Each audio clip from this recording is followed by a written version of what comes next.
CMRL Exalogic സാമ്പത്തിക ഇടപാട് കേസിൽ വീണയ്ക്കെതിരെ തെളിവുകൾ ശേഖരിക്കാൻ ED. റെയ്ഡിനിടെ പിടിച്ചെടുത്ത മൊബൈൽ ഫോൺ അടക്കമുള്ള ഡിജിറ്റൽ ഉപകരണങ്ങൾ ഇന്ന് ഫോറൻസിക് പരിശോധനയ്ക്ക് അയക്കും. വീണയുടെ സ്വത്തുക്കൾ കേന്ദ്രീകരിച്ചും അന്വേഷണം തുടരുകയാണ്. റെയ്ഡിനിടെ വീണ നൽകിയ മൊഴി വിശ്വാസയോഗ്യമല്ലെന്നാണ് EDയുടെ വിലയിരുത്തൽ. ലേബി സജീന്ദ്രൻ നൽകും വിശദാംശങ്ങൾ. Good morning ലേബി. എന്തൊക്കെ വിലയിരുത്തലിലേക്കാണ് നിലവിൽ ED എത്തിയിരിക്കുന്നത്? ഒപ്പം അന്വേഷണം എങ്ങനെ മുന്നോട്ട് കൊണ്ടുപോകാൻ, പ്രത്യേകിച്ചും ഈ റെയ്ഡ് അടക്കം നടക്കുന്ന സമയത്തുണ്ടായിരുന്ന പ്രതിഷേധങ്ങളൊക്കെ കണക്കിലെടുത്തുകൊണ്ടുള്ള ഒരു അന്വേഷണം മുന്നോട്ട് പോകില്ലേ? എങ്ങനെയായിരിക്കും, എന്താണ് നീക്കങ്ങൾ? EDയുടെ തുടർ നീക്കങ്ങൾ തന്നെയാണ് പ്രധാനം. പ്രത്യേകിച്ച് രാഷ്ട്രീയ സാഹചര്യത്തിൽ ഏതെങ്കിലും രീതിയിൽ ഉയരുന്ന പ്രതിഷേധങ്ങളോ പ്രതികരണങ്ങളോ ഒന്നും EDയുടെ അന്വേഷണത്തെ ബാധിക്കാൻ സാധ്യതയില്ല. ED തുടരന്വേഷണവുമായി തന്നെ മുന്നോട്ട് പോകും.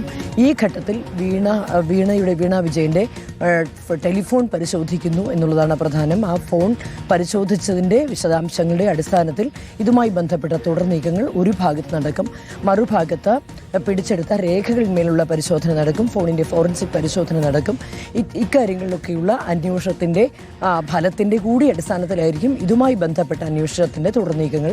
എക്സാലോജിക്കുമായി ബന്ധപ്പെട്ട കേസുകൾ, ഇടപാടുകൾ മൊത്തം അന്വേഷിക്കുന്നു. CMRLന്റെ മറ്റ് ഇടപാടുകളെല്ലാം തന്നെ അന്വേഷിക്കുന്നു. CMRLന്റെ എല്ലാ ഇടപാടുകളും അന്വേഷണത്തിന്റെ പരിധിയിലേക്ക് ED കൊണ്ടുവരുന്നു എന്നത് തന്നെയാണ് ഏറ്റവും പ്രധാനം. അതുമായി ബന്ധപ്പെട്ട് തന്നെയാണ് ഇപ്പോൾ വീണ വിജയന്റെ ഫോൺ പിടിച്ചെടുത്തത് പരിശോധനയ്ക്ക് അയച്ചിരിക്കുന്നത്. അതിന്റെ പരിശോധനാ ഫലം ഏതായാലും കേസിൽ നിർണായകമാകും. അതുമാത്രമല്ല, ഈ അന്വേഷണത്തിന്റെ പരിധിയിലേക്ക് വന്നിട്ടുള്ള CMRLന്റെ മുഴുവൻ ഇടപാടുകളും ED വളരെ വിശദമായി തന്നെ പരിശോധിച്ചു വരികയാണ്. ഇതുമായി ബന്ധപ്പെട്ടുള്ള തുടർ പരിശോധനകളും വരും ദിവസങ്ങളിൽ ഉണ്ടാകും.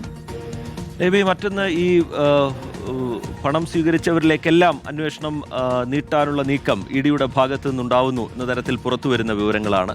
അതിൽ തന്നെ ഈ ഡയറിയിൽ ഇടം പിടിച്ച പേരുകളാണെങ്കിൽ ആരോപണ വിധേയരായി നിൽക്കുന്നവരാണെങ്കിൽ നിലവിൽ UDF മന്ത്രിസഭയിലെ അംഗങ്ങൾ കൂടിയുള്ള പശ്ചാത്തലമൊക്കെ ഉണ്ട്.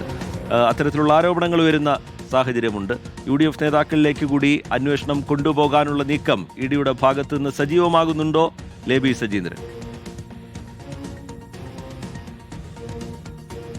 EDയുടെ ഭാഗത്ത് നിന്ന് ഈ അന്വേഷണ പരിധിയിൽ ഇതിലാരൊക്കെയാണ് ഈ ഇടപാടുമായി ബന്ധപ്പെട്ട് അല്ലെങ്കിൽ CMRLുമായി ബന്ധപ്പെട്ട് ഇടപാടുകൾ ആരിലേക്കൊക്കെ നടന്നിട്ടുണ്ട് എന്നുള്ളതിൻ്റെ വിശദമായ പരിശോധന തന്നെയാണ് ഈ ഘട്ടത്തിൽ ED നടത്തിയിട്ടുള്ളത്. അതുമായി ബന്ധപ്പെട്ട വിവരങ്ങളൊക്കെയാണ് ഈ അന്വേഷണത്തിൻ്റെ പരിധിയിലേക്ക് വരും എന്നുള്ള രീതിയിൽ ഈ ഘട്ടത്തിൽ ഉണ്ടാകുന്നത്. ഏതായാലും ഇതിൽ ഏതെങ്കിലും ഈ ഇപ്പോൾ നിലവിൽ ഉയർന്നു കേൾക്കുന്ന പേരുകൾക്കപ്പുറം മറ്റേതെങ്കിലും പേരുകളിലേക്കോ നേതാക്കളിലേക്കോ ഒക്കെ ഈ ഇടപാടിൻ്റെ സൂചനകൾ വന്നിട്ടുണ്ട് എങ്കിൽ സ്വാഭാവികമായും അതിൻ്റെ പരിധിയിലേക്കൊക്കെ അന്വേഷണം പോകും. പക്ഷേ ഇതുമായി ബന്ധപ്പെട്ട കൃത്യമായ വിവരങ്ങളൊക്കെ EDയുടെ ഭാഗത്തു നിന്ന് വരുന്നതേയുള്ളൂ. ഈ കാര്യങ്ങളൊക്കെ ED ഈ ഘട്ടത്തിൽ പരിശോധിച്ച് വരികയാണ്. അത് മാത്രമല്ല, ഇപ്പോൾ കഴിഞ്ഞ ദിവസം നീണ്ടു നിന്ന ഈ പരിശോധനയുടെയൊക്കെ പശ്ചാത്തലത്തിൽ വലിയ രാഷ്ട്രീയ വിവാദങ്ങളൊക്കെ ഉണ്ടായിരുന്നു. രാഷ്ട്രീയ വിവാദങ്ങളോ അതല്ലെങ്കിൽ ഈ പറയുന്ന പോലെ പ്രതിഷേധങ്ങളോ ഒന്നും EDയുടെ പരിശോധനയെ ബാധിക്കില്ല, അല്ലെങ്കിൽ EDയെ പരിശോധനയുമായി ഒരു ഭാഗത്തുകൂടി മുന്നോട്ട് പോകും എന്ന് പറയുമ്പോഴും കൃത്യമായ ഈ സമയത്ത് ഉയർന്നു വരുന്ന ഈ പറയുന്നത് പോലെ ഏതൊക്കെ രീതിയിലാണ് CMRLന്റെ അന്വേഷണ പരിധിയിലേക്കുള്ള കാര്യങ്ങൾ കടന്നു വരുന്നത് എന്നുള്ളത് വളരെ സൂക്ഷിച്ചു തന്നെയാണ് സൂക്ഷ്മമായി തന്നെ ED പരിശോധിച്ച് വരികയാണ്. അതുമായി ബന്ധപ്പെട്ടുള്ള പരിശോധനകളൊക്കെ EDയുടെ ഭാഗത്തു നിന്ന് കാര്യക്ഷമമായി തന്നെ ഉണ്ടാവുകയും ചെയ്യും. വിജിത്ത്. ലേബി, വീണയുടെ ചോദ്യം ചെയ്യലടക്കമുള്ള കാര്യങ്ങളിലേക്ക് വരികയാണെങ്കിൽ ഇപ്പോൾ ഈ 2.78 കോടി രൂപ അത് CMRL നിന്ന് അനധികൃതമായി കൈപ്പറ്റിയെന്ന് പറയുന്ന രൂപ അതിൽ എന്തിനു വേണ്ടി ഉപയോഗപ്പെടുത്തി എന്നതിലൊരു വ്യക്തത വരുത്തുക എന്നുള്ളതാണല്ലോ EDക്ക് മുന്നിലുള്ളത്. അതിനൊപ്പം തന്നെ ഈ സാമ്പത്തിക ഇടപാടടക്കം വീണയുടെ സാമ്പത്തിക ഇടപാട് അടക്കമുള്ള സ്രോതസ് അടക്കമുള്ള കാര്യങ്ങൾ കൂടി അന്വേഷണം നീളുന്നു എന്ന് മനസ്സിലാക്കുമ്പോൾ ഈ സമൻസ് അയച്ച് ചോദ്യം ചെയ്യുന്ന നടപടിയിലേക്കൊക്കെ എപ്പോൾ കടക്കുമെന്നാണ് മനസ്സിലാക്കിയത്? തുടർ നടപടികൾ വൈകില്ല എന്നുള്ള സൂചന തന്നെയാണ് ഈ ഘട്ടത്തിൽ ലഭിക്കുന്നത്.